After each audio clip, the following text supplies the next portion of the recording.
कल फीके कुम्हार के घर के सामने एक नई चमकती हुई गाड़ी खड़ी थी। सारे गांव में उसका चर्चा था। जाने कौन मिलने आया था। मैं जानता था फीका पहली फुर्सत में आकर मुझे सारा माजरा ज़रूर सुनाएगा। वही हुआ।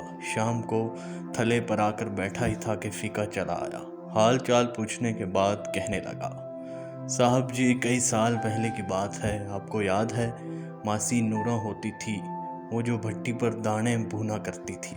इसका एक पुत्र था, वकार। मैंने कहा, हाँ यार, मैं अपने गांव के लोगों को कैसे भूल सकता हूँ। अल्लाह आपका भला करे साहब जी। वकार और मैं 5वीं जमात में पढ़ते थे। स्कूल में अक्सर वकार की टिड में पीड़ होती थी। साहब जी एक नुकड़े लगा रोता रहता था। मास्टर जी डांट कर उसे घर भेज देते थे कि जा हकीम को दिखा और दवाई ले। एक दिन मैं आधी छुट्टी के वक्त वकार के पास बैठा था। मैंने अम्मा के हाथ का बना पराठा और अचार खोला। साहब जी, आज भी जब कभी बहुत भूख लगती है ना, तो सबसे पहले अम्मा के हाथ का बना पराठा ही याद आता है और सारे पिंड में उस पराठे की खुशबू खंड जाती है। पता नहीं साहब जी, अम्मा के हाथ में क्या जादू था। साहब जी, वकार ने पराठे की तरफ देखा और नज़रें फेर ली। उस एक नज़र ने उसकी टिड पीड़ के सारे राज खोल दिए। मैंने ज़िंदगी में पहली बार किसी की आंखों में आंदरों को भूख से बिलखते देखा। साहब जी, वकार की फाकों से लूसती आंदरें आंसुओं के सामने हाथ जोड़े बैठी थीं, जैसे कहती हूँ, एक अथरू भी गिरा तो भरम टूट जाएगा। वकार का भरम टूटने से पहले ही मैंने उसकी मिन्नतें करके उसको खाने में साथ मिला लिया। पहली बुरकी ढिड में जाते ही वकार की तड़पती आंदरों ने आंखों के जरिए शुक्रिया भेज दिया। मैंने चुपके से हाथ रोक लिया और वकार को बातों में लगाए रखा। उसने पूरा पराठा खा लिया और फिर अक्सर ऐसा होने लगा। मैं किसी न किसी बहाने वकार को खाने में मिला लेता। वकार की भूखी आंदरों के साथ मेरे पराठे की पक्की यारी हो गई और मेरी वकार के साथ होरे किसी की यारी ज़्यादा पक्की थी। मैं स्कूल से घर आते ही भूख भूख की खप मचा देता। एक दिन अम्मा ने पूछ ही लिया, पुत्र, तुझे 7 पराठा बना के देती हूँ, खाता भी है कि नहीं? इतनी भूख क्यों लग जाती है तुझे? मेरे हाथ पैर फूल जाते हैं। तू आते ही भूख भूख की खप डाल देता है, जैसे सदियों का भूखा हो। मैं कहाँ कुछ बताने वाला था साहब जी, पर अम्मा ने उगलवा के ही दम लिया। सारी बात बताई। अम्मा तो सुनकर बिलक पड़ी और कहने लगी, कल से 2 पराठे बना दिया करूँगी। मैंने कहा, अम्मा, पराठे 2 हुए तो वकार का भरम टूट जाएगा। मैं तो घर आकर खा ही लेता हूँ। साहब जी, उस दिन से अम्मा ने पराठे के बल बढ़ा दिए और मक्खन की मिकदार भी।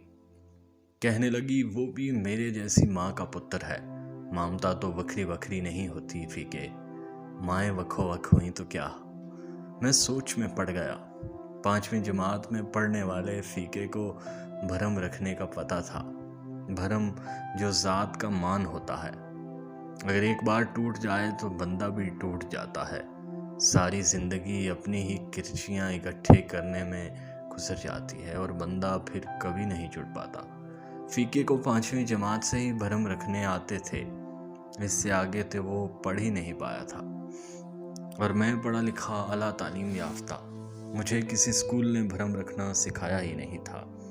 साहब जी, इसके बाद अम्मा बहाने बहाने से वकार के घर जाने लगी। देख नूरा, साग बनाया है, चख कर बता कैसा बना है।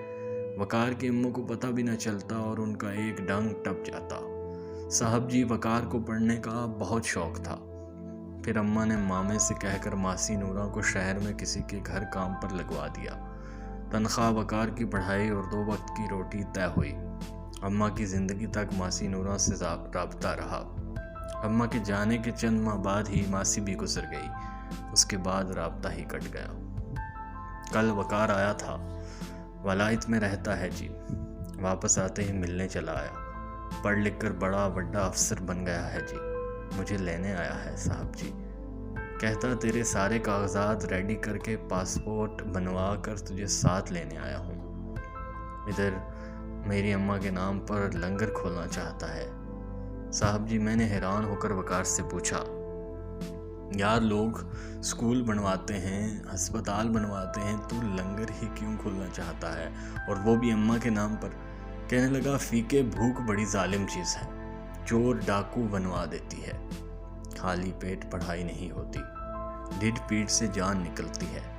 तेरे से ज़्यादा इस बात को कौन जानता है फीके, सारी आंखें पढ़ने वाले नहीं होते, और ना ही तेरे वर्गे भरम रखने वाले।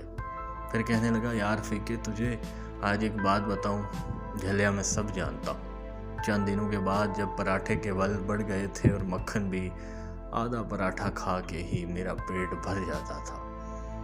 अम्मा को हम दोनों में से किसी का भी भूखा रहना मंजूर नहीं था फीके। वकार फूट फूट कर रो रहा था। अम्मा यहाँ भी बाजी ले गई साहब जी, और मैं भी इस सोच में डूब गया कि लूसती आंदरों और पराठे की यारी ज़्यादा पक्की थी या फीके और बकार की।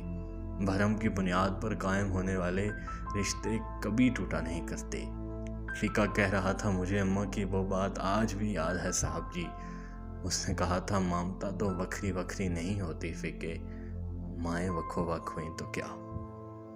उसका हाथ तेजी से पराठे को वल दे रहे थे। 2 रोटियों जितना एक पेड़ा लिया था अम्मा ने। साहब जी, माँ ते माँ होंदी है ना साहब जी, माँ वर्गा होर कोई नहीं होंदा। ते यार होंदे ने साहब जी, यार ते भरावां नालों कोई चंगा नहीं होंदा जे यार नस्ली होवे साहब जी।